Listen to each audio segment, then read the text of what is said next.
So my name is Parixit. I'm a coordinator for this temple, and I've been doing this role for over 10 years. My responsibilities here are to deliver discourses, make sure that when people come here, they feel comfortable, they find their connection. And this place is what we call Hindu temple. For Hinduism or for Hindu people's temple, the place of worship plays a very important role.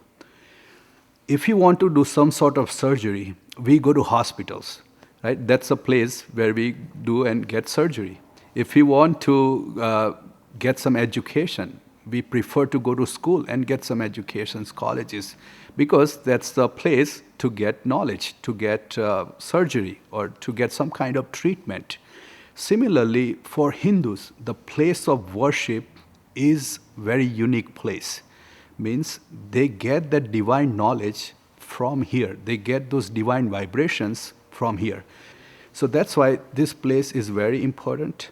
So any kind of activities they do, any festivals, they all try to celebrate in this temple. Also, divine knowledge, that Hinduism also believe in reading scriptures, following scriptures. So those kind of inspirations, that what should be the life of a devotee of God. All those lectures, inspirations, they get it from here on every Sunday. We call it sabha, maybe in Christianity it's called sermons or Sunday gatherings. So it's same thing, that people come here, they would listen to discourses, try to connect themselves with God, offer different rituals, arti, thar to God, and thinking that God is accepting their services. So that is why it is very important land or place for Hindus wherever there is temple. So in Hinduism, we kind of believe in henoistic, means there is only one God that we have to attain. But there are so many different ways to attain that God. So there are so many different deities, gods that we worship to unite with that ultimate entity. Many people call it Parabrahma, many people call it Brahma, means it's the ultimate truth, ultimate God. So we use different resources to unite with that God. So one is worshiping God, reciting scriptures, performing good deeds, all those activities we do, but our ultimate goal is to unite with that God. So in that sense is also polytheistic, because we worship many gods, we see different deities of God in many temples, but we do that to ultimately attain one ultimate entity, what we call Parabrahma. So when we see those images and when we install those images with Vedic mantras, Vedic chants, we invoke God into these images. So after that ceremony is done, now we think that God Himself, with all other saints, resides in these images.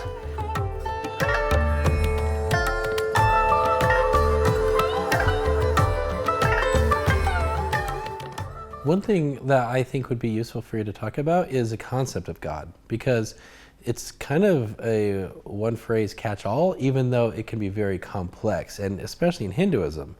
Hinduism also believes that God is all-doer.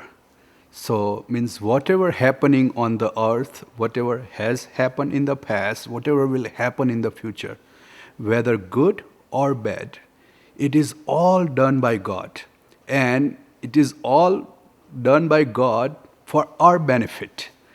So Hinduism, one concept that Hindus believe in is that God incarnates on the earth. What does it mean? That God physically comes on the earth for His devotees. So when that God is present on the earth, He should have taken birth at some place. So for example, Ayodhya, we call it birthplace of Lord Ram. So Lord Rama was born at that place. So that is a very significant place. Now, wherever God has walked, right? So whenever He's on the earth, He would travel to different places. He would go to different places. He would reside in different places. So all those places become pilgrim places for devotees of God, in Hinduism. So that is why it becomes very important, certain places that we consider them as pilgrim places.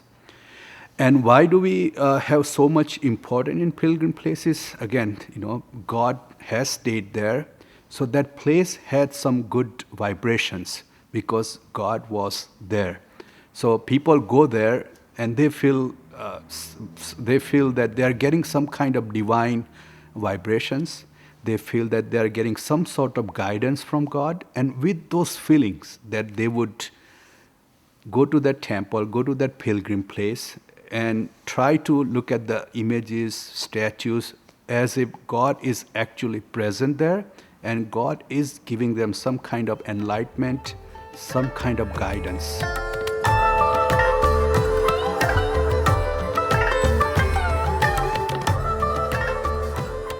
So when we're talking about language, it seems like the term religion is one of the greater offenders of trying to encapsulate something very complex and make it very simplistic. And so often it's easy to rely on our own simplistic definitions, which are based on our own stories. What term might be more based within, would seem more Hindu, that would get at something? Is there a better term that could be used? In Vedas, the religion can be referred to as dharma. Dharma means righteousness path. All different codes of conducts that you have to follow, your personal obligations that you have to follow to be successful in the life, to prosper in the life. All other obligations that you have to follow to be successful in your spiritual life. So all those are written in Vedas, and we can call them as dharma, that we can define as religion. So it is something practice that dharma means, and practice could be in your mind, practice could be something that you perform physically, but they all can be encapsulated in the word dharma.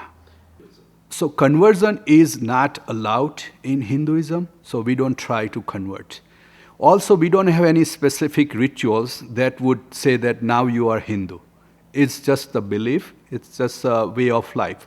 So if you believe in Hindu concept, you start applying those Hindu concepts in your life, in your practical life, then you are considered Hindu. And ultimately, what we believe in, that sahano bhunaktu sahaviryam karvavahe, means I just don't want to prosper. We all want to prosper together. And that's a feeling that we carry, and that's what Hinduism is.